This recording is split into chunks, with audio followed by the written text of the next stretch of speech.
giving away all the stuff and exactly.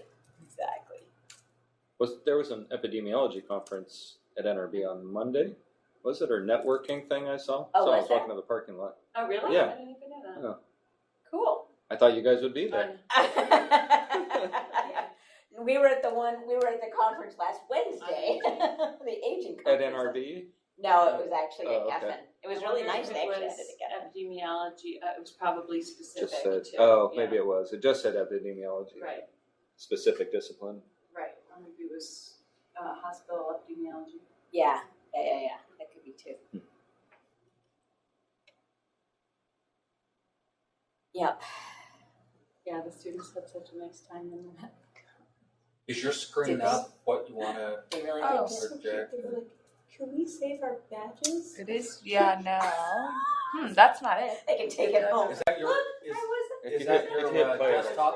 if you hit play, it'll pop It up. is. That's my desktop background, yeah. Okay, yeah. You So if I click in the display setting, or can you do it just from the program? this one. Try it from just the yeah. Yeah, because it looks like. There you go. Whoa! What'd you have her do? The little slideshow start. Oh, that slideshow. Okay. That's your But it's great that it's that thing thinks it's your presenter second. view. That's nice. It the Mac connection is so much better than the PC. Macs are connection. just No. better. No? No, Don't you think? It's the same thing. The it's connection? Just, yeah. Not sometimes this one does not like a Mac. Really? Oh, that's interesting.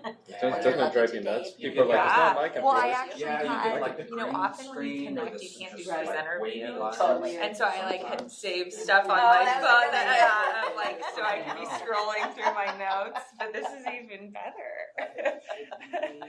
Now I don't have to have that out. There you go.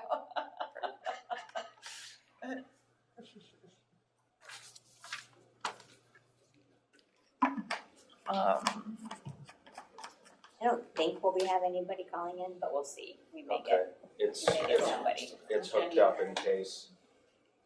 All right. All right, set. thank you. You're welcome. I'm just gonna take out some pen and paper. Oh, did you want to go first? By the way, I just had plugged it in while we were No problem. sitting here. You're welcome. Not at to all. go first. Okay, should we just? Let's wait about another 5 minutes just in case someone comes running in. I know you're like, I'm ready. Yeah. Let's get this over with. Forget Aaron. We're going. I think Jenny will be here, but we'll see. I know it's also just so different than what either of them do that it's probably That's good. not that They need to not hear that cool it. for them. Sometimes it helps you see the analytical part of it better. I feel like That's you don't true, get bogged that's down true. by By your. the outcome, right? Yeah. And we'll see. Jenny was talking about she might present just a little bit today too Oh, cool. on her stuff just Great. to get a Yeah. little bit of feedback. Great. But we'll see what Yeah, kind of in that vein, I have questions kind of scattered throughout good. Mhm. as feedback. Yeah. Okay. Perfect. Are you okay? So So I'm where is not- this going? In terms of this document, are you actually submitting as a proposal, or do you have plans to do that? Eventually, we'll just submit a manuscript. Okay. We don't. You don't need the funding for No. this. Okay. It's all just me. Right. And you're not presenting this you're not presenting at a meeting yet because you don't have Right. data. Right. Yeah, we have some preliminary data. Yeah, exactly. And you're the only person doing this? You're Well- the one doing That's kind of how it came out. how surgery research goes, honestly. There's some multi-center stuff, but often the true logistics of it are a resident does it. Right. They check in with their PI. Yeah. And then there's weigh-in from the team, but the day-to-day stuff is all Right. whatever resident. Yeah. And then the funding is usually just your salary, and so you're just not really paid on a per project basis, but just But you're expected to do so. you're expected to just publish. Right. Yeah. So no, it's not just me, but But you're collecting these data. this is a database. Oh, that's so already I been just set up. yeah, that we essentially just had to apply for access to, Okay. and then once you have access, you can do whatever. We'll probably work with a statistician at some. We're getting close to the point of needing a statistician to help with some of Right. it. Are you actually, what software program are you? Stata. So I've done the results that we do have so far, I kind of taught myself how to do Stata a little bit, which is why we need a statistician. No, but that's We're very- getting to the point of No, but needing a it's good that statistician. you're in it because Yeah. you will have a better interaction with your statistician.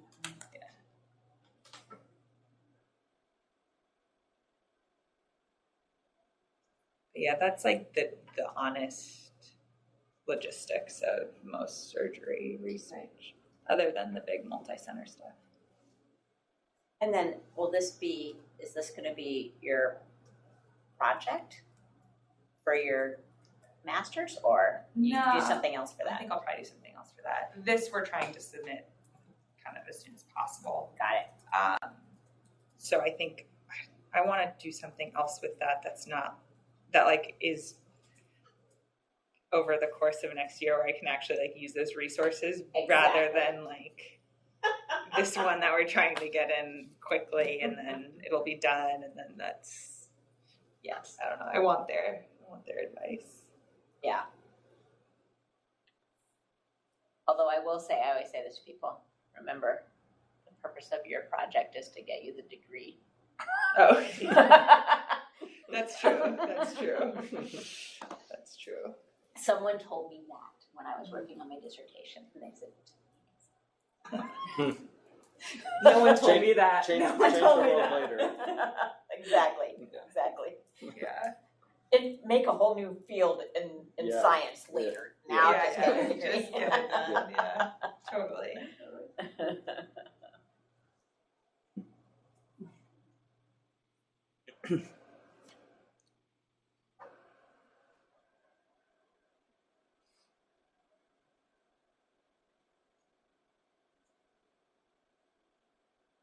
What do you think? Should we just start? Yeah. Okay. Title of my project tentatively is the impact of neoadjuvant versus adjuvant chemotherapy on 5-year overall survival in adults with soft tissue sarcoma, which is an analysis of the National Cancer Database. So soft tissue sarcomas, to kind of just paint the picture of what's going on here. Soft tissue sarcomas are rare. They're about 1% of adult tumors and very heterogeneous. So there's over 80 histologic subtypes of the tumor. And the clinical behavior is very varied. So about half of them metastasize pretty frequently and half of them are just locally very aggressive and don't really metastasize. Still, for this big group of tumors, surgery is still the mainstay of treatment. And the overall response rate for systemic therapies is 20 to 30%. And there's some of these subtypes actually respond quite well, some respond pretty poorly, but we're just starting to get to a point where we're answering those questions in the field. But overall, it's kind of been like sarcoma, what can we treat it with, even though we know that all of these things behave very differently.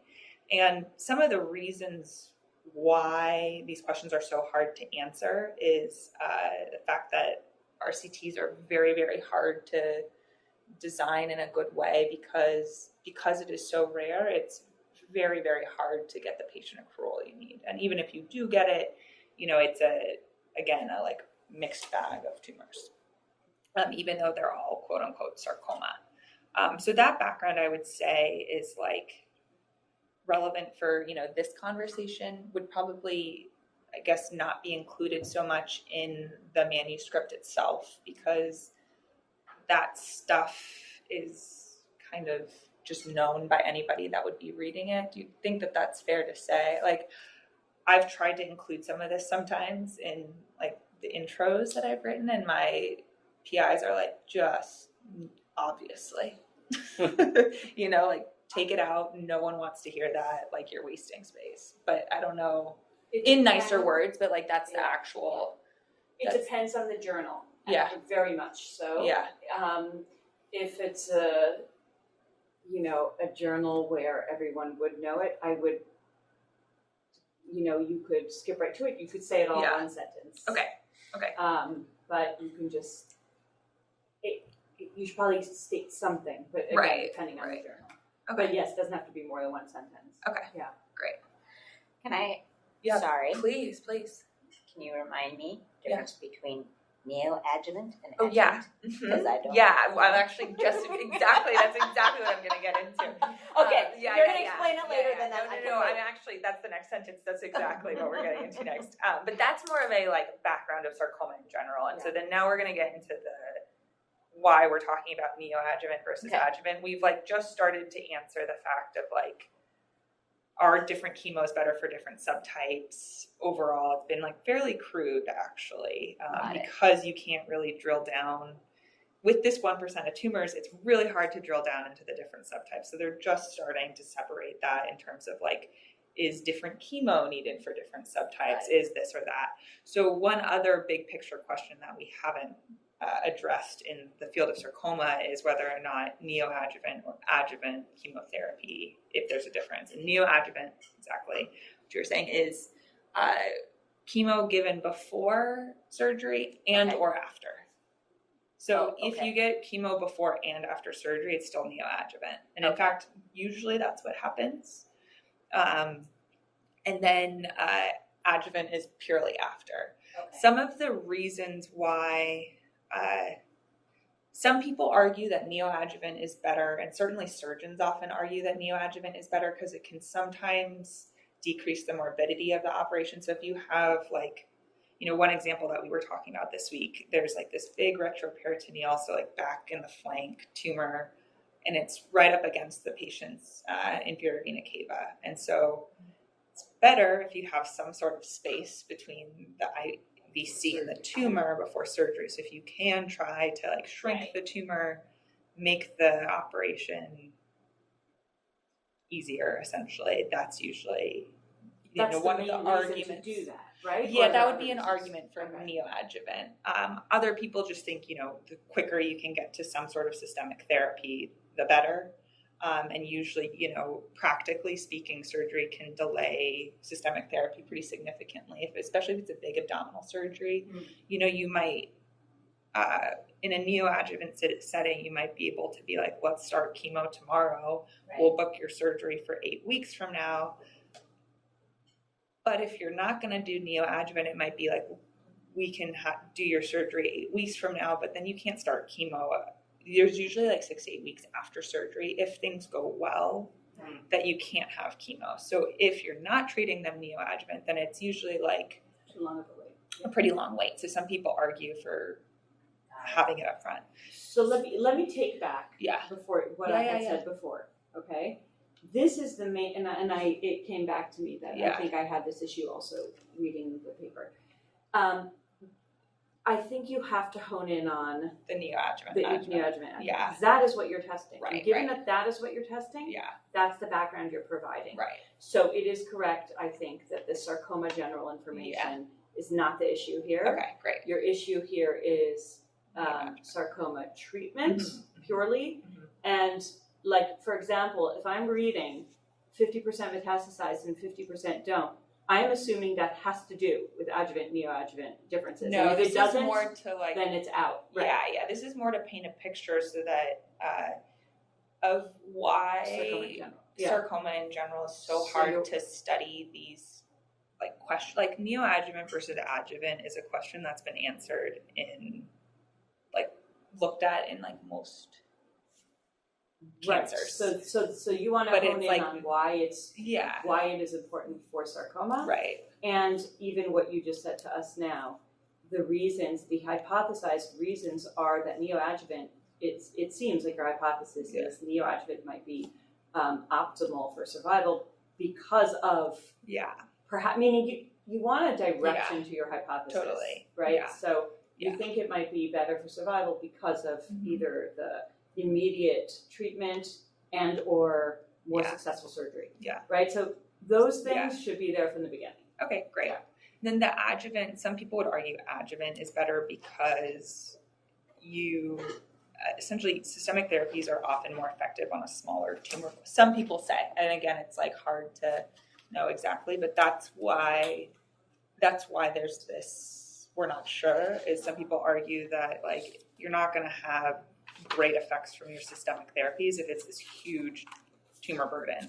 You need it to be smaller in order for these things to work, is the kind of older argument, but would be the argument for adjuvant. But yes, I agree. Our hypothesis would be that neoadjuvant's more effective. Okay, Yeah, so yeah. that should be. Yeah, so that's what I was going to focus on that part in the actual paper, but I do think that this whole background is kind of important to understand, like, why this is even a difficult question. You know, So these make questions that are connection, so say, and thus, meaning make the transition to, I'm giving you this information because I think it's relevant. I more mean for the purpose of this class. Yeah, right, Everybody right, in yes. sarcoma Will knows, know it. understands, Okay. understands that. But more for like this class, Right, I think it's Yes, okay. yeah. No, And we like appreciate why it. you have We to need the turn background. why you have to turn to like a national database versus like Right. just looking here. It's just, Exactly. even though UCLA is one of the like highest volume sarcoma centers in the country, and we still are like nowhere close to the numbers to But answer I these would, questions. that's a great strength of this. Yeah. Put in a manuscript, even though Right, people right, know, meaning right. you want to connect dots that you might think are obvious. Got it. Yeah. So our study question hypothesis, we're aiming to determine whether there's an association between treatment neoadjuvant versus treatment with, sorry, I'm missing a word there, neoadjuvant versus adjuvant chemotherapy and overall survival in adults with soft tissue sarcoma. And I'll go into those, what we're defining in as all of those things in a bit. And then we hypothesize that neoadjuvant chemotherapy administration will be associated with improved overall survival in adults. I'm just going to write that note, treatment with, to make sure that's not my paper. Study design. This is a retrospective cohort study using the National Cancer Database. And what the National Cancer Database is it's a national cancer registry maintained by the American College of Surgeons. The tricky part here, I guess, is that while it is the most comprehensive national cancer registry, most comprehensive in terms of the granularity of the detail, you do have to be a Commission on Cancer accredited facility to submit your data. And so the data that's there is much better and more granular and gets into some of these questions that we're trying to answer, but you are only getting the COC facilities, Commission on Cancer COC facilities. So we talked about using the SEER database, which is like easier to submit to, easier to download from, but the data in there is not as good. More is missing. They don't get as nuanced in a lot of these things. It's just bigger picture. And so that's kind of why we had chosen the NCDB. So I'm going to ask you a question. You can tell me what you think. Is it worth comparing the number of cases identified through NCDB and just looking at the cases you can find in SEER to be able to speak to how generalizable the NCDB cases are? You know, I did start to do that. The problem is a lot of the SEER data is binary, whereas here it's more granular, and that's actually what we're going for. And so I've been able to compare like the numbers of. I'm just talking about like the numbers with soft tissue sarcomas. Yeah, I can Just I can that. Do, oh, Just to say the NCDB ones are, you know, we Got it. got, you know, we got 500. Got it. SEER shows 750. So, you know, It's somewhere. we're Oh, looking okay. like we're getting the right, you know, we're getting a good universe of them. It's because I would think. Yeah, that- I see what you're saying. Yeah. I would think that the centers that are reporting to NCDB Will also are going to be more high quality, more Yes. serious, Yes. and I agree. that because these are rare, We might actually be you might actually capturing. get most of Yeah, that yeah. because But there's no other reason to think that there would be a high number of cases in those centers and the other centers. It's not like more severe, like sarcoma patients would seek out these Tertiary facilities. care, yeah, they would. They would. Yeah. Oh, okay. You like almost, not that you almost always are, but in general, they are treated. It's been, shown time and time again that like the tertiary care centers have like better outcomes, and usually if you're in the community and you see a sarcoma, you often are referred to. So an then that academic is a center. good reason to use this database, Right. because you're saying these are more likely where they're going to be treated. Mhm. The other thing is, I would not mention any limitations about your database until the very end in your discussion. Oh yeah, no, I This haven't. isn't the This place is to put it. more This is our for discussion. this is our discussion. No, I just wanted to tell you, like, I don't- appreciate even that, this, yeah. even this comparison with Yeah. here, that goes in the discussion. Yeah, right. Yeah. And This so is maybe more- it's not worth I'm it from what you were saying. I was just interjecting quite a bit into our this part that is not Okay. in the paper. It's not in Right. what I Right. even in my submission to you guys, but Right. more of a In general. here's where I've Okay. when things are coming up where I thought about different stuff just to Yeah. give you the background. If that's okay. Yeah. Okay, great. Maybe I didn't read, but what's the tumor entity? Anyway. Sarcoma. Sarcoma.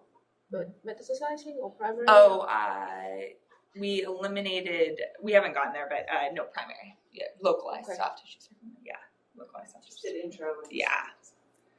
So the exposure groups are patients who underwent, and I'm looking at neoadjuvant versus adjuvant chemotherapy for localized soft tissue sarcoma, and its association with 5-year overall survival. Okay, yes. So the exposure groups are neoadjuvant chemotherapy, again defined as chemotherapy administered before surgery with or without chemo after, versus patients who underwent adjuvant chemotherapy, which is only chemotherapy after.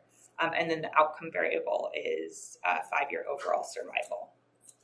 one more question. I think that this is a good, clear question.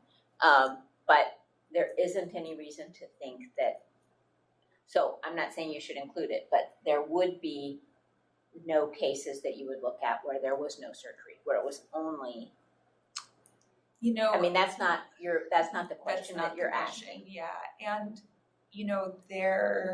those cases will be like metastatic disease on presentation, or like unresectable disease, which really getting into a different disease entity. Yeah. Okay, just wanted to say that too, because that's Right. also the assumption here is that you're looking only at cases where there was surgery. Which is fine, it makes it Yeah. cleaner. It does make it It's very cleaner. actual subject, because almost all tumor entities, people are looking into the neoadjuvant Yeah. approach. So I think Yeah. it's very pretty And study. any patient that has a sarcoma that doesn't have surgery is like something weird is happening. Got so it needs to be a like separate, Totally. not something weird, but like No, their it's disease unusual. is Yeah. too far along by the time they present, or like it's in a bad spot or something like that. But it would be for sure the exception. Got it. Okay, thank you. Yeah. Thank you. Methods. So this is a secondary data analysis. So the study population, again, is patients from the National Cancer Database from January 1st, 2006 to December 31st, 2015. Inclusion criteria. This gets a little dense, and I have it in a flow chart later, but the following sarcoma types: high-grade myxoid liposarcoma, synovial, MPNST, malignant peripheral nerve sheath tumor, leiomyosarcoma, UPS, which is the undifferentiated, liposarcoma, angiosarcoma, fibrosarcoma, myxofibrosarcoma, epithelioid, malignant and other undifferentiated or unclassified sarcoma. So what's not in there? Like 60 different things. So Okay, so is there a reason? Yeah, essentially any study that is looking at sarcoma overall includes these subtypes. The other 60 are so rare that they're usually their own separate analyses, because they like just behave differently, or like one example, most of them are super rare. So and like things that even sarcoma specialists, if it comes up, they're like, we have to look back at like what that is. And looking in the NCDB, there's like 10 over these 10 years in the whole country. That's most of those. Then there's things like GIST, which are technically sarcomas, though behave so differently, and treatment is so sorted out that they like are not included in these overall sarcoma studies, because it's like, we know that GIST, you give them like Gleevec for GIST, and we know that it works well if you have like these certain like genes. So So I would add a phrase of just saying most common among sarcoma subtypes, something like that, right? yeah, 'Cause you but wanna, it's not even. But it's I will add a phrase. but or it's not, something. Yeah. It doesn't have to be most Okay. common among, meaning meaning you want to, even though you understand things, like you want to convey that to in a paper, right? Yeah, So, yeah. I guess that kind of gets at the issue that we were talking about Audience, before yeah. of like the audience is not going to think twice about about that that. list. Okay. Yeah. So if So that's again, the kind of journal it goes to, then that's fine. Okay. Yeah. Should I include that for the purposes of our paper, or like for you? No, for that's fine. submission to That's you? fine. Okay. That's not what we're having a Okay. discussion. Okay. And then exclusion criteria include age less than 18, low grade 1 or 2, because again, those usually don't get chemo, are treated a little differently, or unknown grade. Not that they don't get chemo, but low grade sarcoma, for example, would be a well differentiated liposarcoma, and those, like we know, don't really respond to systemic therapy. Unknown grade metastatic disease at presentation, because again, that falls into just a different treatment bucket. Primary disease in the heart or head or neck. So most of this that had to do with specifically with the NCDB. Essentially what you get from them is extremity, abdomen, pelvis, retroperitoneum, and then heart, head, and neck. And heart and head and neck, again, are their own entities. So people won't be surprised at all to be like, exclude those, because you just know that those are treated differently. Radiation therapy administered that is less than 40 centigrade or greater than 75. So again, these are just, if it's outside of that range, then something weird has happened. Right. Palliative treatment, for kind of the reasons that we discussed earlier. Significant delays in initiation of treatment, 9 months or more from diagnosis to start of any treatment, not necessarily surgery, but any start of treatment. No surgery, which we've discussed, and then no survival data or no chemotherapy treatment were excluded. The exposure, we've kind of gone into this, but we're aiming to compare neoadjuvant and adjuvant therapy treatments, and I've repeated the definitions there. The primary outcome is 5-year overall survival. And then here's a pretty long list of the additional covariates, but basically the way that we chose these are things that have either been shown to for sure impact survival in sarcoma, or are included in every paper that you read that looks at these questions in sarcoma. So again, you want to justify that in a paper and say, I think that these are included. I think that makes for a stronger paper. Okay. To say, less for our project again, but for a proposal. And you want to make sure when you look at it that these are not part on your pathway, right? Exactly. So some of these are confounders, but if some of these are the reasons why neoadjuvant would be better, right? Would function better. So I'm just Distance to treatment, right. So difficulty to get to the chemotherapy. maybe that's the reason the neoadjuvant would work better, and then you don't want to over adjust, because if you've, again, like we did in class, if you put in all the adjustment for all your pathway of your association, you're not going to see an association because you've adjusted it out. So maybe view these as like stepwise factors. There might be some of these where you think might be on the pathway, but they might be confounders. That might be good for an intermittent model. Because the last thing you want is for everything to sort of wipe out any difference between the neoadjuvant and adjuvant. Okay, this is kind of jumping ahead a little bit, but part of why we included some of this stuff is for the sake of the propensity score matching that we were talking about, that we were doing. Right. The method itself, you would put everything in. Well, that was my thought. But again, But I I think don't- propensity score would be the same thing, right? It would wipe out an association. If you put in, when you put in additional factors into a model or propensity score, it doesn't matter what, you are controlling for them. Right. So you're setting them equal, right? So imagine, the situation where you're saying, regardless of site, regardless of distance of treatment, regardless of all those things, is there still a difference? If you think there should be still a difference, then fine. But if there's not going to be a difference anymore because you've set all those things equal, then you've over-adjusted. Okay. So just think through Okay. these factors. Okay. And this is where doing some just univariates at the beginning to figure out, does it look like there's an imbalance in some way? Oh, then maybe I need to treat this variable a little bit differently to make sure that I can have a clear description. We'll kind of get there soon, but I think there is a difference in almost all of these on univariate analysis.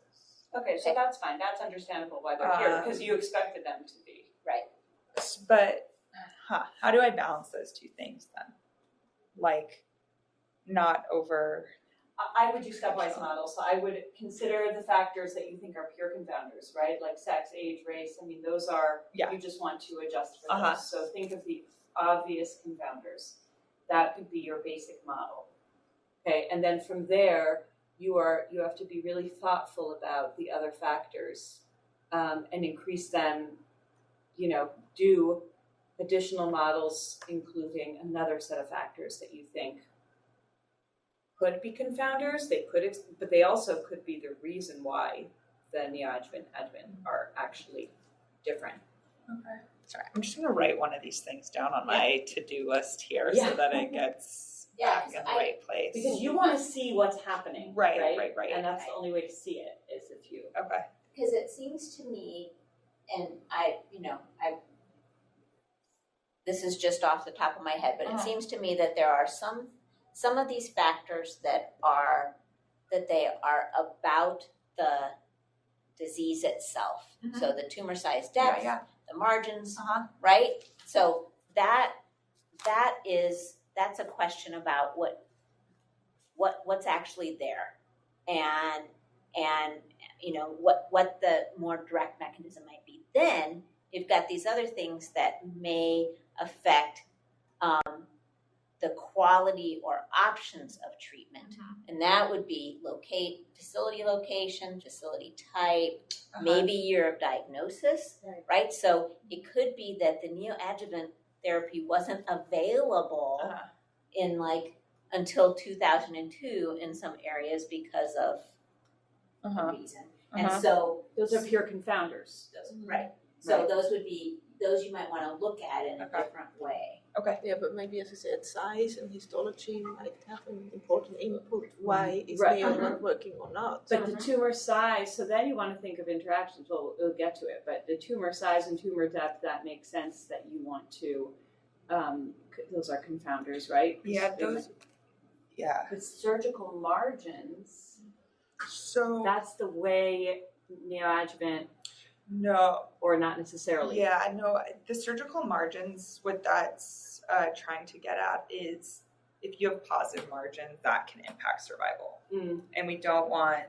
That's basically breast tumor, right? What was that? Is that breast tumor? Breast tumor? Tumors that's left over. Yes. Yeah, okay, then, yeah. Yeah, positive margins. At presentation. No. Oh, After surgery, if there's a positive margin would be like, you didn't get all the tumor out of it. Exactly. Oh, But that's I see. basically known to be influencing the overall. That's exactly right. Yeah, that's what But that's exactly what I'm exactly saying. why neoadjuvant That's might why it's be. a confounder. Or that would be And you think neoadjuvant therapy would reduce the margins? No, Or I increase don't think it would have anything. Oh, really? Yeah. Okay. I mean, in that one example we talked about, could It it would. make it easier to get Okay. negative margins? Okay. Sure, but no, overall it's exactly what she's saying. You know that if a positive margin is associated with worse survival. So if you are comparing someone with Right, positive it's not a margins fair- who got it's not a fair neoadjuvant comparison. to Yeah. negative margin. Right, so it sounds like most of these are confounders, but I think that Heather's idea of categorizing them as, facility related, Yeah. demographics, and will allow you to perhaps, even if you think they're all confounders, maybe look at a set of models that are incrementally adjusting for it. Great. Even if it's not in your final analysis, it's an interesting thing to do for your own. Okay. right, helps you understand Process. the bigger Bigger. model. Because if you throw in the whole kitchen sink in a Everything, model, you yeah. don't really know what's driving it. Yeah. Great. And in fact, the margins, if I understand this right, would the would the use of adjuvant therapy possibly be related to whether or not there are margins? Usually, it shouldn't be. Okay. It shouldn't be. Like if you're gonna give chemo, you're usually gonna give chemo. Before surgery. Usually, yeah. I could think of situations where you see positive margins and then you decide. But overall, yeah. Radiation can sometimes be given. Radiation's given for a lot of these tumors. Again, it's like a subtype dependent thing. That's the one part that might be. That's what I was going to ask you about radiation. Yeah. Yeah, but that's usually your plan is to give it or not, and it is not often that the only reason for radiation is the positive margins. Okay. Sometimes you have radiation therapy there. That would be an important thing. So, I don't know if it's better to call it differently instead of surgical margin, like leftover tumor or tumor burden or something, because you know what I mean? It's more the question of how much tumor is there. Mm-hmm. Is there gross total resection, or is there? Mm-hmm. I mean, it also influences long term. If you have Right, if you're leftover going to go tumor, it's back and probably going to reoperate. Yeah, increase again, and this might. Usually you reoperate if there's a positive Reoperate. margin. Yeah, Okay. yeah. Oh, you And do it this- immediately. It depends. Okay. With this particular type of, it depends on the subtype of sarcoma. And the other thing that may drive how you define that is simply how's it defined in the database. So you may have no choice, right? How is surgical margin defined in the database? Positive, negative. So that's what That's it. yeah. Yeah, that's the other thing. You want in your paper to define all these very specifically. Okay. These are going to be defined. And add like numbers of surgeries as well. We didn't. Like This past is surgery? not really Several like if they surgeries. went back multiple times. You don't really have that in the NCDB that well. But that's interesting because someone who's this surgery will be their repeat, right? Because you're only looking at this is incidence of first surgery after presentation. That would be an important thing. That's what we've pulled out. Okay. Okay. First surgery is It's hard in So this database to link those things. Like same people. you can see if it's a recurrence or not, but you can't see like, patient 15624, this is their primary surgery, and that patient is then again late. But you have a way to know that If this it's is their primary or first- recurrence. Yeah. Okay. Good. So you probably should state that somewhere. This is their primary surgery.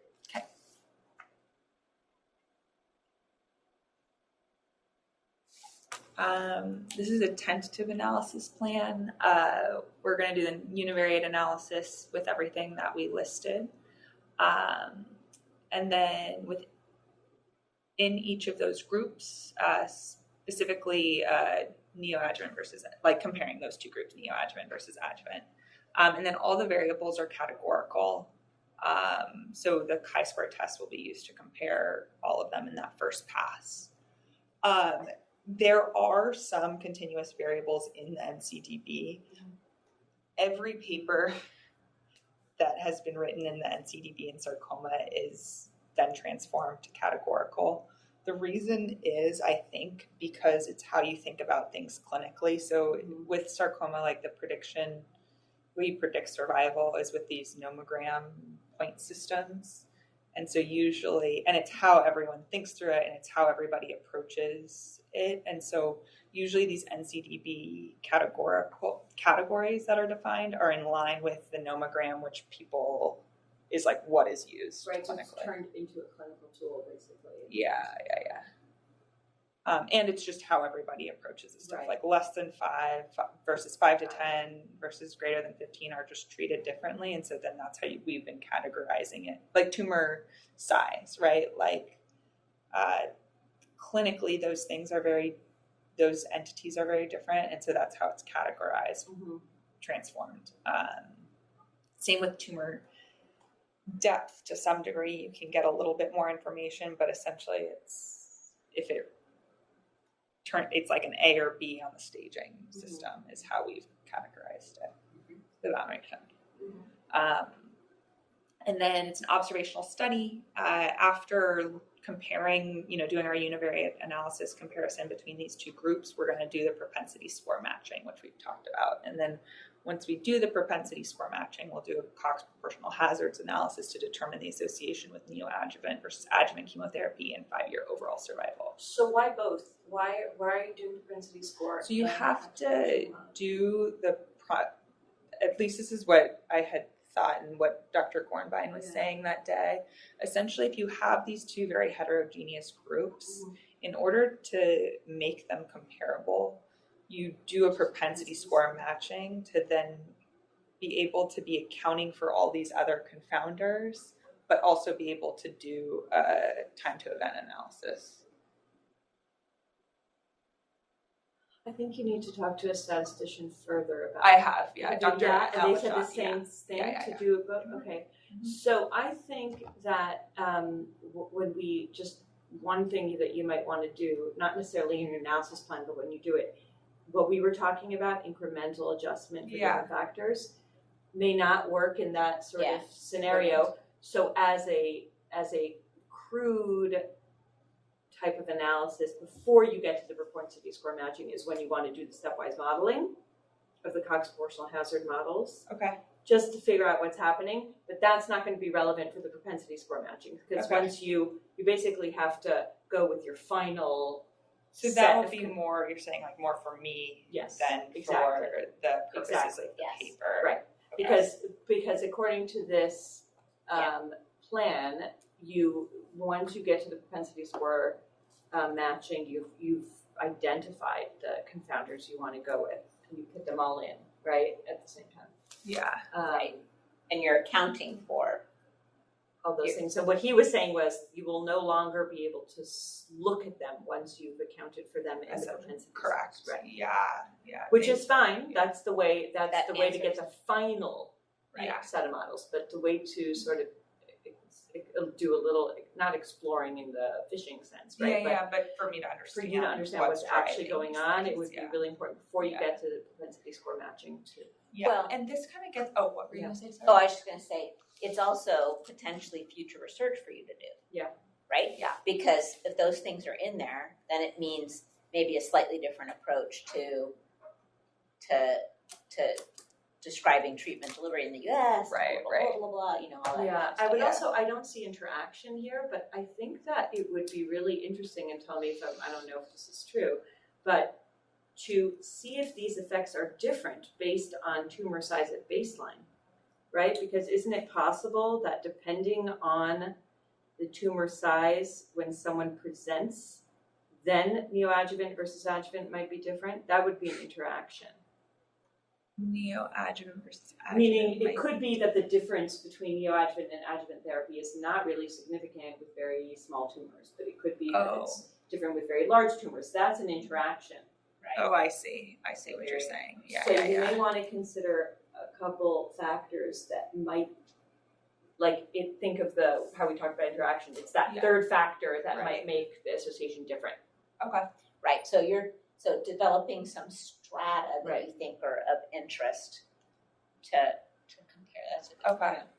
Or maybe in that particular case, instead of it being an interaction, I think maybe we have to do a subgroup analysis, and essentially here's the overall propensity score matching for the propensity score match overall survival date analysis, etc. And then say we then did a subgroup analysis of patients with tumors less than 5 versus greater than 5, and then repeat it. Okay. Yeah. Okay. That is essentially a test of interaction. Right, but it's just the mechanics. Okay, got it. Which is actually my preference, but okay. Especially if you have enough numbers. You have to see that you have enough numbers. Right. Okay. If you don't, you won't be able to do that. Right. Okay. And then we've gotten into my question that I had about this was just, I think,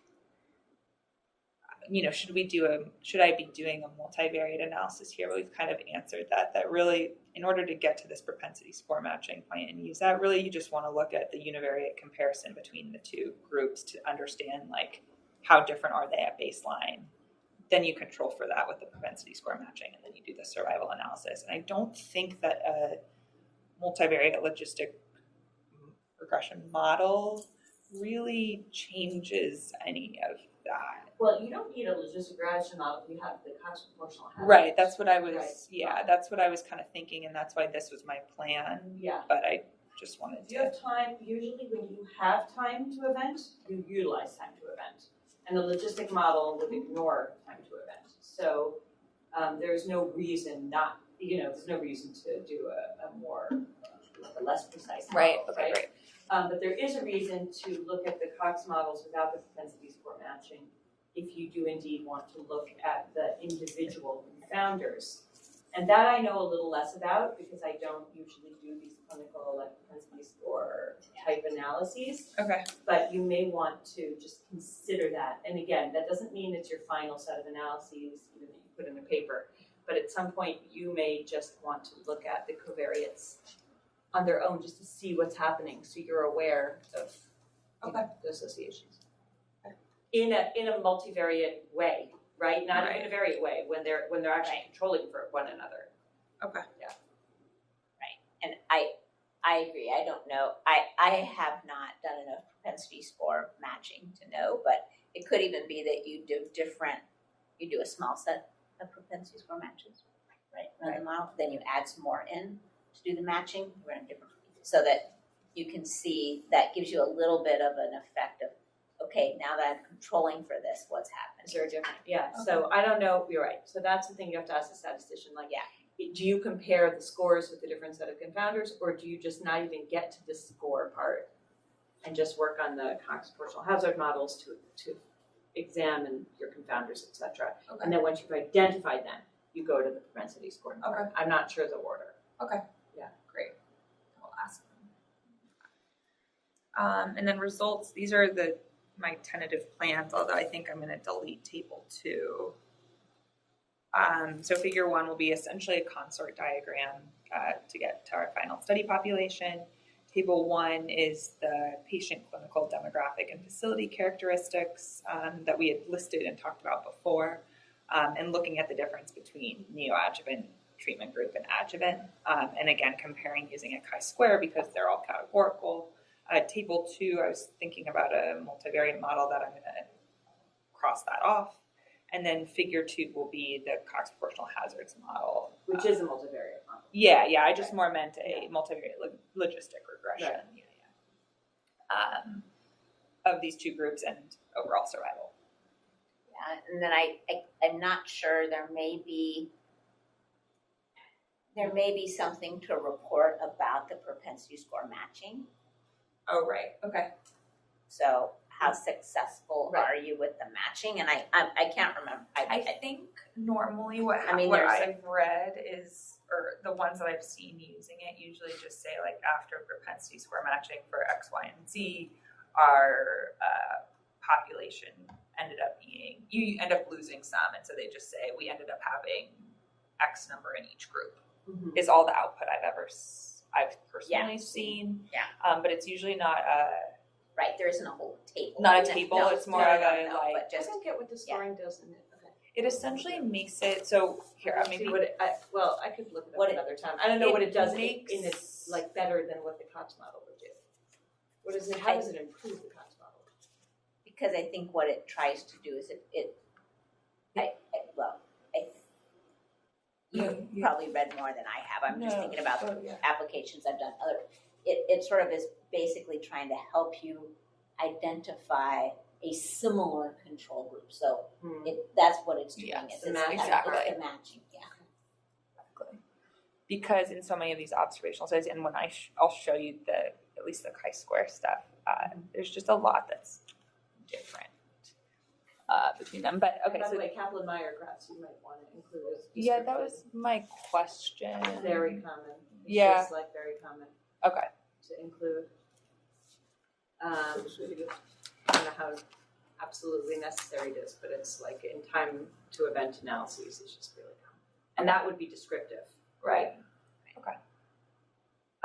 So this is the actual, these are the actual numbers. So all of the cases in the database, about 93,000.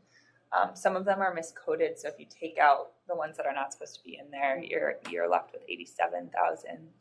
And then excluding the histologies that we talked about, the ones that are super rare or that are just not going to get chemo, like WDLPS, well-differentiated liposarcoma. All of that, you end up with 71,000, and then I just go through it piece by piece, essentially.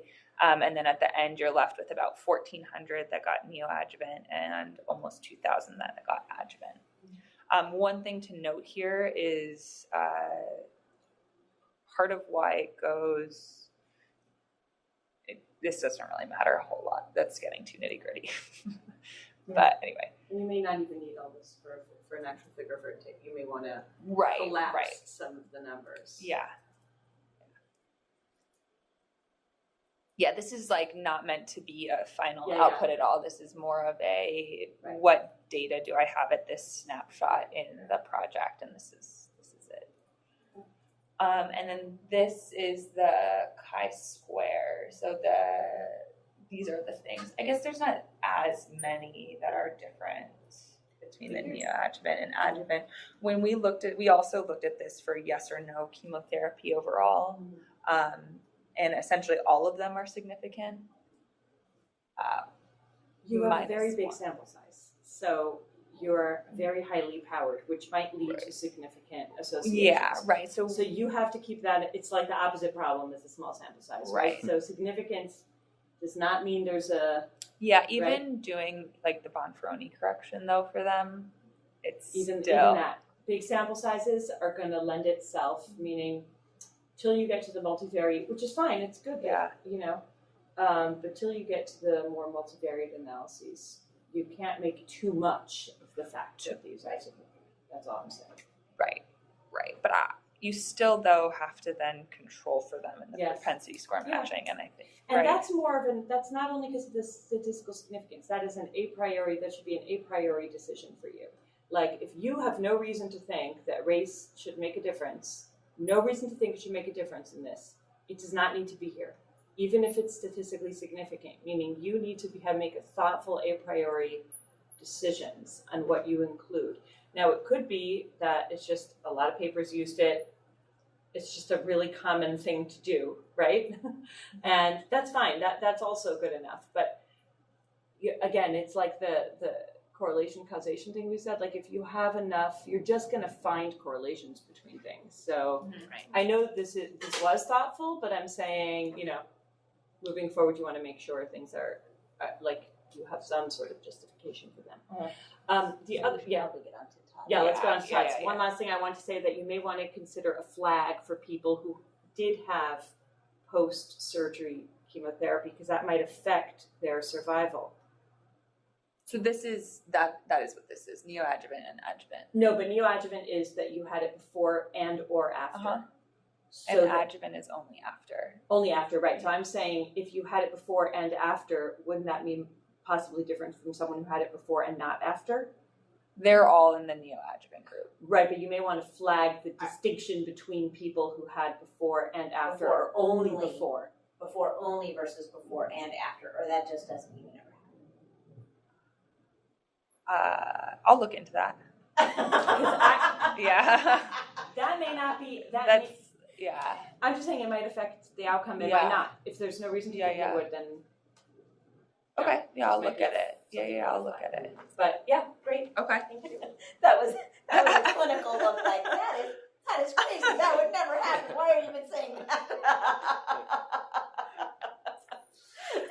And then these we've already gone over all this, so that's it. Great. Thank you. Nice job, Danielle. Very nice. Thank you. Good luck with the project. Thank you. I appreciate it. Todd, it's up to you if you want to have discussion throughout or present, and then we can have questions and talk after. Okay. That's fine. I don't mind. Whatever feels pertinent.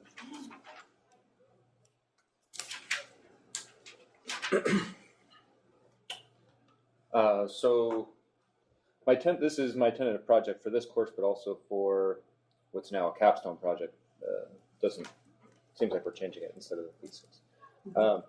My project, like Danielle's, is going to be a retrospective cohort study. It's ideally, so starting with somewhat with an outcome in mind and also with a resource, an eye towards resources available. My intention is to create a risk stratification model for dental implant failure using a retrospective cohort design from multiple centers. So, since I'm the only one from dentistry, I hope you don't mind. I thought I'd show just to help on, because it does lend itself when we're talking about patient level variables. Sorry. We're all cringing. Okay, I'll skip to it then. Okay, so that's a dental implant. On the left, it's basically a titanium screw. Some patients get one, some patients get up to, say, 20. Oh, You just screw that in. 20? Essentially, yeah. You That's drill a hole terrible. and screw it in. that sounds That's it? awful. So, No cement or anything like that? no, we don't. You guys are all like surgeons. Yeah. Why does that Yeah, sound the awful to you? orthopedics Yeah, use but PMA. like bones for you. I know. Yeah. We're not I don't used to like dealing with the bones. parts that. Mouth. So this is a patient, for example, that got 5 at one time. She actually has others in other areas of her mouth. Yikes. So anyway, we'll probably be looking at this at a patient level and device level and seeing maybe at modeling them both ways, potentially. And to us, this is the last photo, I promise. We didn't try and bring the No, it's cool. Growth factor. We're kidding. Especially with maybe around folks that are saving people's lives and stuff, sometimes this can seem inconsequential, but it can be pretty disfiguring and pretty life altering Yeah, for yeah, patients sure. if and when these go wrong. Right. No more photos. So Wait till you go to a wound conference. Those are like and mostly this is out of pocket expense too, and the idea of revisions and things like that carry over from orthopedics is not very popular for dental patients. Right. But yeah. Anyway, unfortunately, survival rates, generally speaking, have been reported generally in the range of 85 to 95% at 10 years. We're placing these implants in younger and younger people, and we're living longer and longer. So 10 years used to be considered long, and is still going to be a bit of a compromise result. So previous research, so most of these have been single center studies, and most of these have been single center studies orchestrated by the lead clinician at the center. So the data are probably really skewed towards saying basically, look how great we do at my center for various reasons. It's been reported that the risk factors for failure have been a bit varied. To the best of my ability, these are sort of some ballpark figures for some of the higher level risk factors. If you recall the last time that you went to an oral surgeon or a dentist, we're not collecting very granular data. It's basically self-reported medical history. So at any rate, it would be great to have A1Cs. We generally have an up or down on whether or not somebody has diabetes, and that's has been shown to increase risk somewhere in the ballpark of 2 to 3.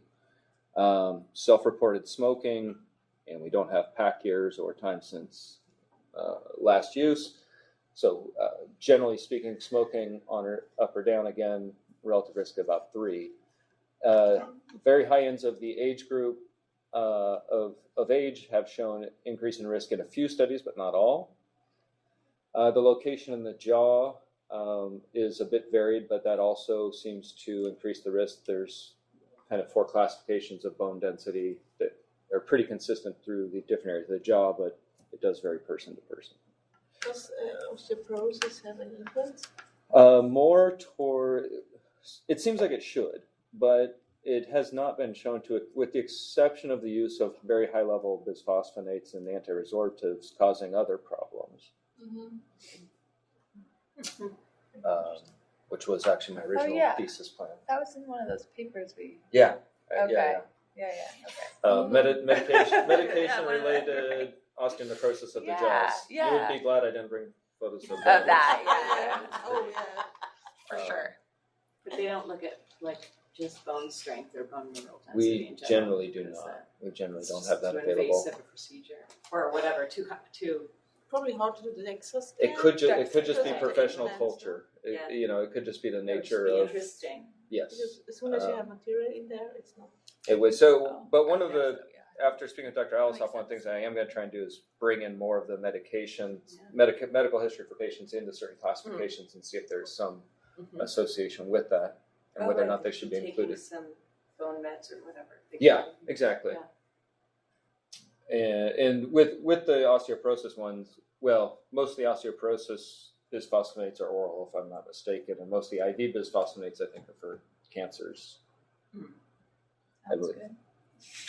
Okay. Yeah, Yeah, I don't know. I I'm don't either. fairly Yeah, sure. yeah. I think there's a think that's 3-month treatment IV for There- osteoporosis patients. There is one, I think, in extreme cases. Yeah. We I mean, probably won't see too much of maybe that in the once data we set. see the spine osteoporosis Yeah. cases, they get it IV mostly. Just two things to point out in this background. I think it's great to what you're pointing out, like the deficiencies in the literature, which would be really good to put in introduction section of the paper, right? Okay, So you're putting it out there. I'm doing this because most studies are single center, because they're not standardized, because there's not enough data, whatever it is, it's good to put out there. The other thing is I would not in a paper include these relative risks, although they're interesting for us to look at, because my questions are like, oh, but in that paper where they found a 2.8, like what did they adjust for? What did they adjust for the smoking paper? Meaning you can't really directly compare relative risks if you're not doing a meta-analysis without all that information just off the bat. So you can say other studies have shown high risk associated with diabetes, right? Without being specific. Right. Okay. Because That's it's good. just, then your brain kind of wants to compare the relative risks, but I it see. shouldn't. Okay. Right. Also, prior to 2005, the devices were fairly different, mostly industry-wide. So, and the good news is if we kind of have a washout period and start in 2008, then we have a nice 10-year window to kind of look things. Yeah, that's another great reason. Yeah. Great justification.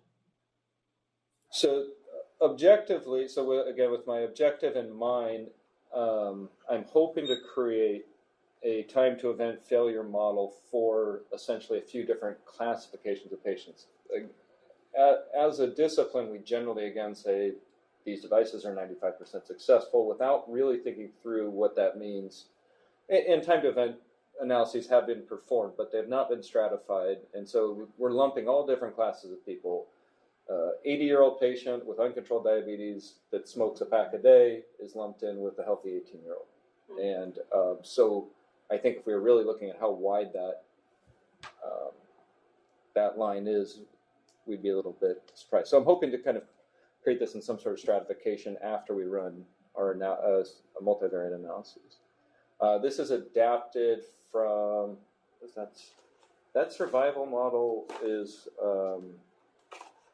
apologies, it is, it's like a leg thrombosis associated with death or something like that. Do you know this one? No, I don't know that particular one, but that question in general, yeah. Okay.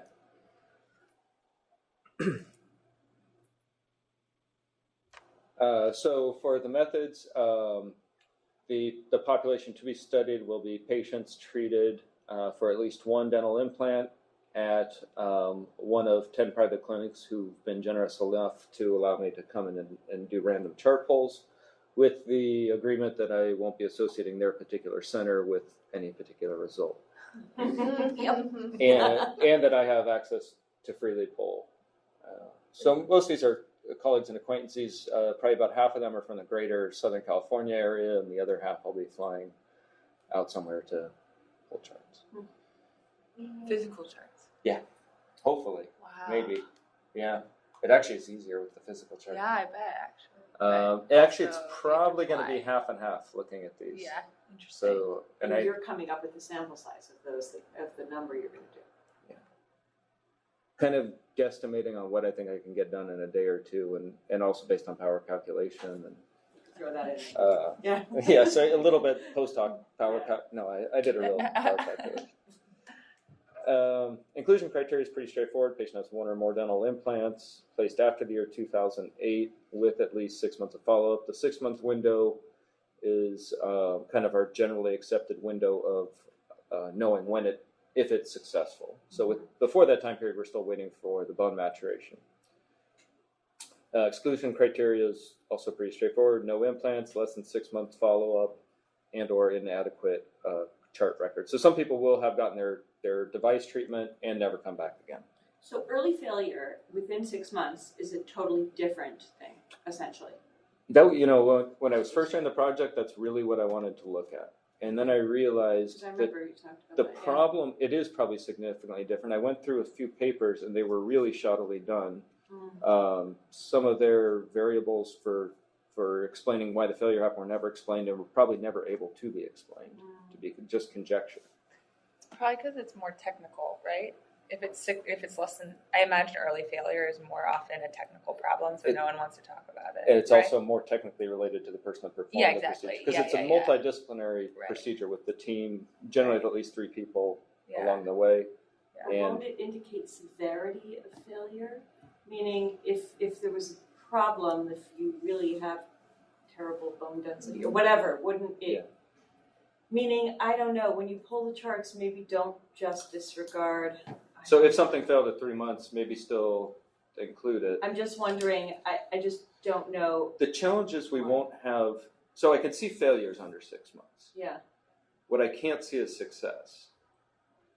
If that, the fact that there isn't failure doesn't mean there's been success in something. Oh, I you're just That is- wanted to ask. Yeah, Patients yeah. have like Oh, they're just lost to problem, but follow they up, don't you're go to the. He's saying or you can't someone else. define if you have, if your follow-up time is, so you're getting at why you have at least 6 months of follow-up in there, and the reason for that is that even if, data on them. Yeah. yeah, and if you have 4 months of follow-up, they still are not a success yet because They could Haven't fail. followed. Imagine- yeah, but I think that I guess is what you're getting at is that it's different. That's a different question. Well, I'm just wondering if, so I'm just thinking, right, so the selection, what you're leaving out, okay, forget the people that succeeded, right, so you're leaving out the people, I guess what's the reason behind less than 6 months of follow-up? Is it failure, and that's why they were gone, or is it whatever it is, another personal reason? I could be easily convinced to include it if Yeah, it looks like. So my thought was, if we change back to medicine, let's say, if we imagine that we did a heart transplant on a patient, so somebody might die at 2 days because it fails, Right. but the person's still alive at 2 days. I don't know if we know that the procedure has been a success. It just hasn't failed yet at 2 days. Is that? So I think you might want to make a distinction between the those that in fact failed before 6 months, Yeah. not let them go. Okay. Yeah, maybe you just change your exclusion criteria instead of it inclusion being with at least 6 months of follow-up. Maybe you just delete that and then make your exclusion criteria no less than 6 months of follow-up with no failure, right? Like, because then what you're Or getting you can at analyze it later, meaning is- you can. Right, I would say collect it. Okay. Yeah. I don't let it go yet, and when you analyze it, you can always leave them out. Yeah. Of the analysis, you will want to do something. There might be a difference between. That'll be the issue of when you censor them. So you may want to censor them. Yeah, I think. But call them death. Call them failures. Yeah. Death, Yeah. Or censor them for I think. But I you'll think you're flag right. them. You want to treat them differently. You're right about that. And since we're doing time to event, I was sort of thinking of it not as a time to event. I think just as a regression, and I think that would have been problematic. Right. But since we have time to event, the fact that we have a failure here at 2 months is It's just indicative. contributing less to the model. It's Yes. going to contribute That less to the it model. would be censored at that point, Right. or you're end just at that point. yeah. And as the data collection person, the only thing I'll say is that that's just, And- it's adding more effort to the data collection for if there's data that you really don't think you'll use. I don't think there's going to. Well, I think it could be useful. I think. Okay, so that's the only caveat I'm just concerned with the selection bias part. Yes, if I you totally get it. disregard it and you don't want to have to go back, it's better Yes. to include it now. Agreed. But it doesn't mean you could still keep these as criteria. Just think about looking at them later. I think I'm going to take it out. I Yeah. think it's. Okay. Useful. How long does it normally take for an implant to fail? They can fail at any point in the lifespan. It's a pretty shallow curve, maybe at 1% per year, 2% per year. So so that's why, like at 10%, we kind of generally think that 93% success. But isn't then 6 months really short? He's just saying Six- that. Oh, It takes about 4 months for the successful integration of the titanium into the bone. Yeah. I think Todd's main point, and correct me if I'm wrong with the 6 months thing, is more just like, even if it's still working at 3 months, like you see a patient 3 months post-op, it's still there, and then they're lost after that 3-month follow-up appointment.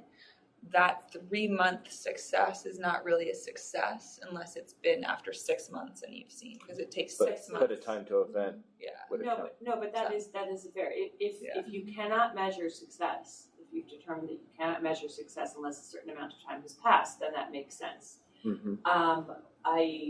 The question is the failure, right? So you want to make sure that one isn't. What I'm thinking is we might, like, say, for example, a high-risk group saw a sharp drop in success within that first 6 months, and then we're excluding it. We won't even see that, and what we're seeing is a fairly flat curve because we screened out all the high-risk That's people what I'm that. concerned about. Yeah. But those would be the most severe cases. Yeah, That's so they my need to be concern. there I just think because they 6 need to months bring. is really, really short for an outcome study. I mean, I'm not He's, so Yeah. familiar he's with not dental having, thing, but I don't think 6 months is his follow-up. He's just saying Okay. you Yeah. have to have more than 6 months of follow-up Which is, in by the way, order to be a lot of time to events do that. included. You need at least Minimum. a year To be follow-up. included. oh, there's Yeah. a minimum follow-up. Yeah, To be yeah. included in our study. Yeah. So exclusion That's- criteria yeah. could be less than I 6 was months thinking that follow-up. You're like, what? Yes, it could be, but I mean, I'm just saying, I'm not like, familiar because we with don't it. know what we're finding yet, Yeah. and because there isn't a lot out there, that's why maybe you should just hold on to them, don't not Okay. collect them, but maybe just keep this as your analysis plan, just for you to know, to Right. Who knows, Okay. you might have another group of data to look at. Yeah. There are people that you've That- excluded from this analysis, but Because the failure mechanism at the early He's stage probably is gonna very be different different, than yeah. That's the right, long term. that's what I'm worried about, Yeah. Okay, so let's move on, I don't want you to run out of time. Yeah, so random chart selection, I'll be using, just finally got my RedCap access sorted out today, yay. and I'll be using the long format, so patient level and then device level for each patient. The plan is for 100 patients from 10 centers, and with however many devices that comes in at. I'm guessing it'll probably be twice that on average. Variables included, again, these are self-reported forms inside of an private oral surgery clinic or a dental office. So age, sex, admitted smoking status, which is a big limitation, diabetes status. Some of these centers will have A1Cs on their patient before they operate, some of them will not. I suspect what this will probably get categorized into is probably no controlled or uncontrolled Right. coding. That's an optimistic hope. There's been a new meta-analysis that's just in press that has shown some slight evidence that anti-resorptives have been known to be problematic with bone remodeling and regeneration for quite a while, but also more recently immunosuppressants, selective serotonin reuptake inhibitors, proton pump inhibitors. That's kind of new data that may be worthwhile putting into the model, and vitamin D deficiency, but I highly doubt we'll be able to see this in self-reported data. Jaw location is easy to obtain, and also history of device failure. How about number of years with the implant? I mean, you have the date of implant, right? Yes, sorry. Yeah, well, so So I would include every follow-up. Right. But I would include the number of years that the implant, well, So you're it'd be doing data that as your placement. time to event. It's date of placement. Date of placement, date of last Okay. follow-up. Okay. And date of So that's fine. date of failure or date of last follow-up. Is that Okay. accurate? And then history of implant failure would just be,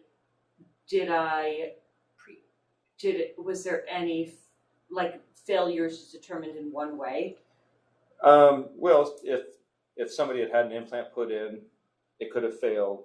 They came back to this surgeon You or do another one. somebody else, and now they're having a new implant put in. Well, that may be a proxy for some sort of underlying morbidity. Right, and does it have to be the same spot? No. Okay, Could be a difference. okay, Yeah. Could just be bad luck or right. whatever we want to call it. But the spot would affect that specific implant. Yeah, then it gets into technique specific kind of thing because scarring, Yeah. Native bone versus regenerated Right. bone. So one of the other things I thought about after we had looked at this stuff initially for you was whether is there any reason to think that reason for implant, like injury versus just decay or disease, is that Yeah, that would be significant. It would not be recorded. okay? For example, patients that don't take care of their bodies and or mouths, Right, exactly. Yeah, I'm thinking about they're going to be a much greater the risk. 20-year-old that 20-year-old that smacked that- himself in the face probably that, has right, pretty that good prognosis. falls snowboarding versus the 80-year-old that You probably get at that with age, right?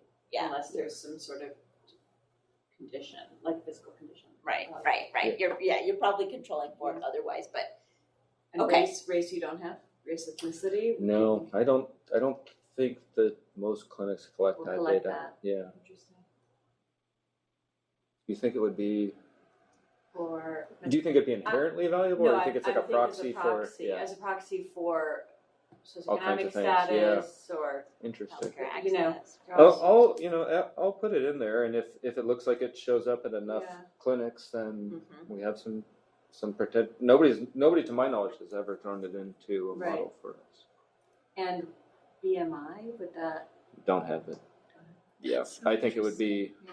very really is? Yeah. So interesting. Well, Yeah, that's- we're I guess operating it in kinda a. makes sense. It's very related to yeah. bone mineral density also, right? So it would We would bone mineral density, A1Cs, You mean BMI is related to BMI. yeah, I'm saying yes, that's what yeah. BMI would. Yeah. and or insulin You load, think you'd get BMI? diagnosed. It's not just basic anthropometrics. Yeah, it stuff. should be. Isn't that a surgery? Dental clinics don't collect Because stuff. check next What time you go to the kinda dental And they office. don't do blood Yeah, pressure. I just don't They say say blood pressure. no. and Yeah, stuff. I guess Some do that's blood not- pressure. what? Yeah, It's not especially if you're what getting else. sedation. I don't know. Wait. I was asking. Yeah. But you need to know the weight if you put in local anesthesia. Yes, yeah, if you're getting sedated. So Probably wait, probably a third to half of these patients might be sedated. They don't need that information. Oh, they would have, yeah. Oh, okay, okay. But the other But third only or half. the third or half Yeah. They got do it. it just like that. With local. Local. But for local, it may be good to have some weight. You might all We're have generally to. not You might approaching. all. We're generally not approaching the limits. I mean, we do have Yeah. per kilogram. You don't really get weight when you go to the dentist. Yeah, Yeah. people Yeah, would give us that's flack also- for yeah, that. that's- Why They'd you want be to know like, that? That's- why are you judging me? Exactly. That is Yeah. so interesting. Yeah, I mean, it makes perfect Take it sense. next time I you just like. If you're getting It sedated, totally obviously makes these things sense. change. But Yeah. for better or worse, dentistry is mostly unconscious patients. Yeah. Yeah. that's true. Okay, Todd, if I go to the dentist next and they ask me all sorts of questions, I'll know. Yeah. Started collecting these. Yeah, Yeah. maybe. Like Danielle, time to survival, multivariate Cox regression, ideally stratified by risk groupings. I am hoping that the data support us. So I think that I have to run a univariate analysis first to pare down the variables into potential multivariate models where we're grouping things. And I'm not exactly sure how to do that, and I haven't found a good example of anyone. So you're going at, this isn't a cart, this isn't. No.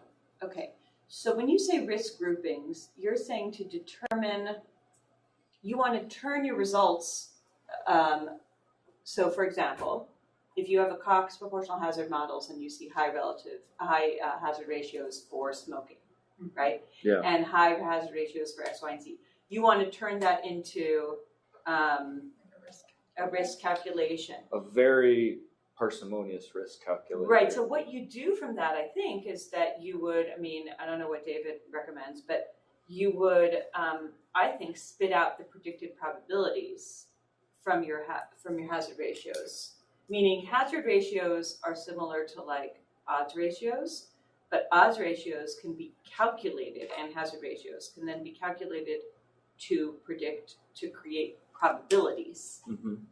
Those probabilities are what you would use to create like risk groups. Like a risk score. Yeah. And actually, Danielle, Yeah. the risk scoring thing, that if you have access to that, I'd love to take a look The at the one that propensity. you use. The nomogram, yeah. I Yeah. can show Oh, you that the nomogram, yeah. Or the paper that where it was I generated can from. do that. Yeah, so I think that makes sense. That's the question. How, and I have less experience doing that. I have found one for congestive heart failure with a point system. Right. They didn't then run a time to event analysis, but Right, so you're It almost you're seems doing like the time two event separate. analysis and turning that into a point system. actually I think that the time to event analysis would come last, potentially after we Okay. figured out what, I'm speaking a bit ignorantly here. I don't know if it's possible, but what I'm hoping to do is sort of imagine that, and this is from me being a clinician side, but hoping like, okay, we sort of have a patient in a certain age block, they get a certain number of points for that, they smoke, they're non-diabetic. It's like the Framingham risk score. That's what you're kind of thinking. Okay, I think. And yeah, and it and sounds then like, run, But that was done with the. So the first step is doing the Cox proportional hazard models. When you think of turning it into a clinical tool, that's your last step. okay, So meaning you're doing these. What you're saying is, have all these things that I think are risk factors. I'm going to assess if they're risk factors, adjusting for each other, right? And then putting it into these models. You're looking at the Cox proportional hazard models. You're seeing hazard ratios will tell you which groups have accelerated risk of failure. Okay, that's what you're figuring out. Once you figure those things out, you can, then consult with David or other statisticians to find a way to turn that into a clinical tool. But I think your focus is now on the associations themselves. Am I finding Yeah. risk factors? yes, right. And then your last step is turning I it into a understand. clinical tool. Yeah. right, Yeah. because the And first there are part's totally the different ways analysis, to do it. Exactly. and the second part is the construction. Is how right. So you want to turn this into something that someone can actually create an algorithm and an equation for, and that's fine. That'll be you could consult. There are different ways to do that, but you first want to focus on the analysis. Okay. Yeah. So then,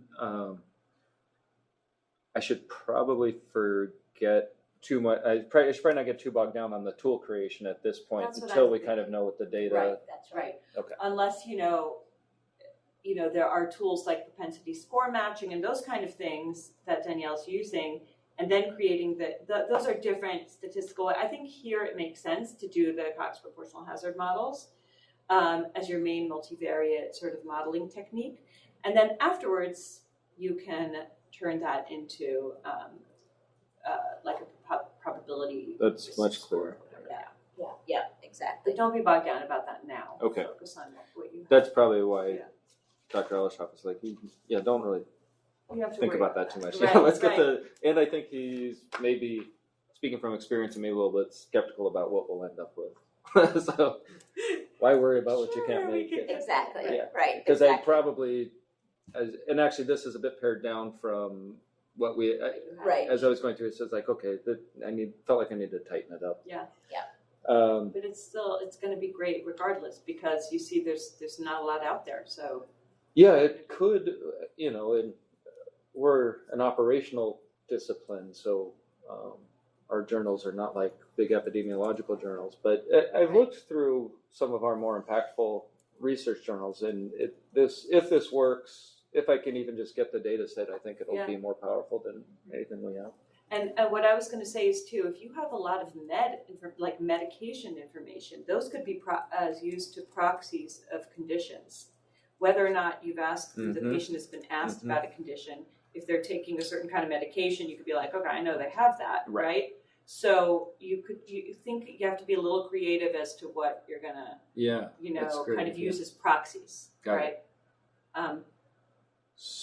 But it looks So in the data collection, could I maybe, just in terms of being efficient for the collection part of it, have a column that was just medications, and I could just dump in there pretty quickly all the medication, and then worry about sorting it in an analysis Yeah. phase? yeah, Yes. yeah. And As long as it doesn't take up too much of your time. just and and just record medication name. Do not worry Yeah. about dose and Okay. frequency. and Almost no one everything. does It gets dose. Yeah. Always. And again, it's Sometimes we self-reported. want it, and, but and never ever that helps. will probably not be a good use of your time.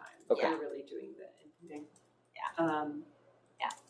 And then if we are able to create a model, I'm hoping to probably run a validation of that model using bootstrapping. That's the power test that I ran on the right. This is based on a hypothesized standard alpha 0.05 and 80% power.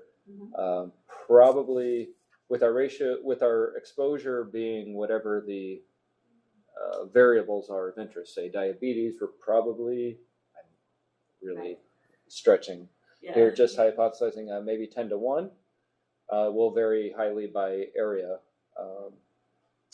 But the rest of this is probably actually pretty correct. So percent outcome, so percent failure in the unexposed group will probably be 5 to 10%. Percent outcome in the exposed groups will probably be on the order of 10 to 20%. And so that puts us around 700. And that if we're at the device level, then we're significantly more. So I think it's pretty conservatively constructed. Limitations. So one of the things I thought about doing is actually pulling from residency clinics, and then I thought, actually, I really don't want to pull from residency clinics because we have so much variability. I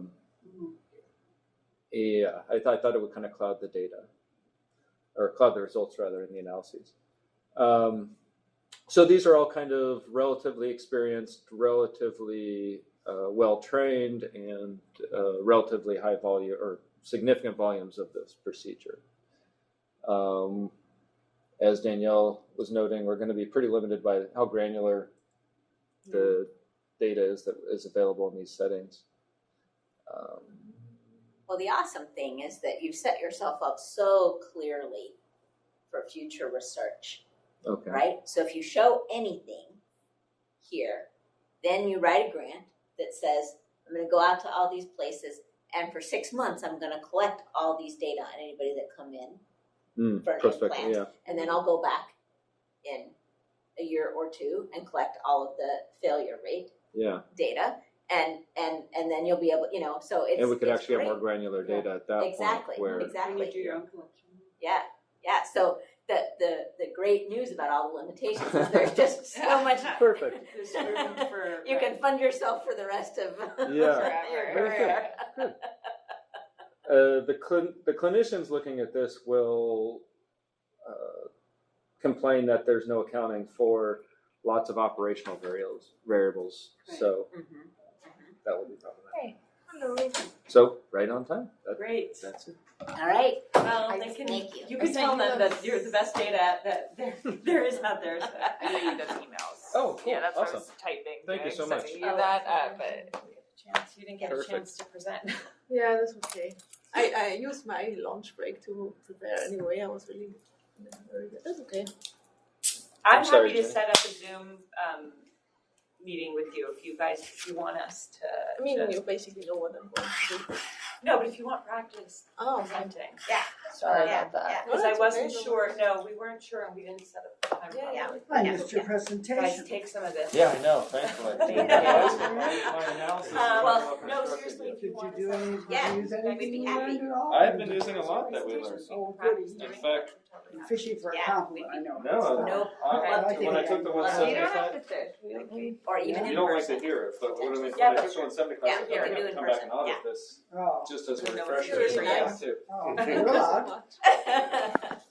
Well, thank you guys. It was, Yeah, thank you it was for fun to everything. have It you took in me a while class. to realize that some of the things I was learning were important. Yeah, it was, Yeah, keep us you- posted. Yeah. And And I'll get you the assignments. For untrained The- folks, it was it's That's a cool. fire hose. And I was wondering about the Yeah, other it is assignments. too much. I mean, I'm not. That's what they I mean, want. it is what though. it has to be. Which ones? Well, Or they're So, trying to cram let a me lot into email the you curriculum. tonight. I think it's the I don't know about two you, my Madres whole de problem Salud is ones where that you just Okay. go through and it's too much they shouldn't fun. be super. That's why people go more than okay, I'll make sure. use that- the time. Yeah. They can't think of, but then they can't Yeah. afford Are it. though. you Then they presenting have it at to go any with debt. coming That's up? right. Like, So there's conflicting do you have a plan problems. to You wanna present? do it Yeah, faster, probably you we'll have have to less debt, present you to wanna the do it slower, you oncologists. understand it. To convince them. Do it like yours. I can't believe this country's not supporting education the way it is. Yeah. My generation, we get out of Thanks here so without much. hardly any data. Yeah. Thanks for Thank these. you. Thanks Keep for us everything. on Right. Biomath. Thanks for these. Somebody in everything. Whitefield that recently finished all their Good for training, you. $1 million Love to hear away about it. from school. Keep us in the So loop. that's, Now, I don't know what they were doing. Thank you. They might have been doing stupid stuff. yeah, But that you may be, but could also attend private school. Thanks, Tim. yeah, I Bye, mean, Danielle. you know, it's. And you know, the other it's thing, wrong. Jenny, I mean, too, we don't have to be, especially, I this mean, in a is, professional it's school, not it's still necessarily not your good, grade. but at least So I it doesn't can even see have it. to be next Well, I week. don't see it. You know, it But- can be But, you know, in a at least week say or I'm not two. gonna be doctors, I'll have a So- reasonable living, but I But think about yeah, we'd graduate be happy student to, you No, I know, feel that. I don't know why, geology or as we were something. doing it, I Yeah, had we ran out of $1,000 time. No, I saw is it. that I was he's like, not gonna okay, get this that's huge going to lucrative look good. But it's not job. a problem for me at all. I mean, it's always Yeah, it's nuts, it's well, nuts. I just Wrong priorities. Well, get some feedback. Oh, you're helping, you're Yeah. leaving us goodies, Yeah, huh? yeah, yeah. See, I well, brought we're more. around. So seriously, reach out if you feel like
Your conference is scheduled to end in 2 minutes.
Your conference is now over. Goodbye.